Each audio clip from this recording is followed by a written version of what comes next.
বন্ধ হতে চলেছে কলকাতা মেট্রোর আরও দুটি স্টেশনের টিকিট কাউন্টার। আগামী 15 আগস্ট থেকে চালু হচ্ছে এই নয়া নিয়ম। কিছুদিন আগে মেট্রো রেলওয়ে পার্পেল এবং অরেঞ্জ লাইনের 3টি স্টেশনে বুকিং কাউন্টারবিহীন স্টেশনে পরিণত করার সিদ্ধান্ত নিয়েছিল।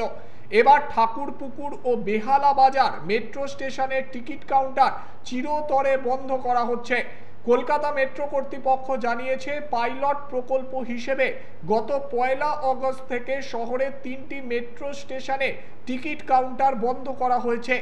এই 3 স্টেশনের মধ্যে রয়েছে পার্পল লাইনের তারাতলা ও শখের বাজার মেট্রো স্টেশন এবং অরেঞ্জ লাইনের কবি সুকান্ত স্টেশন।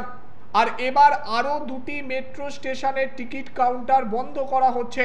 আগামী 15 তারিখ থেকে চালু হচ্ছে এই নয়া নিয়ম। এখন প্রশ্ন হচ্ছে, এই 5 মেট্রো স্টেশন থেকে যাতায়াত করলে টিকিট পাবেন কিভাবে?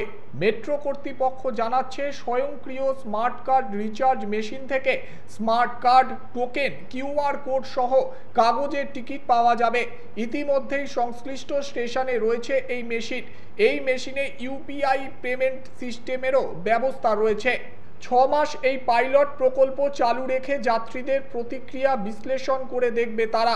মেট্রো রেলওয়ে কর্তৃপক্ষ আশা করছে যে যাত্রীরা এই নতুন ব্যবস্থাকে স্বাগত জানাবেন এবং সময়ের সঙ্গে সঙ্গে এটি জনপ্রিয় হয়ে উঠবে।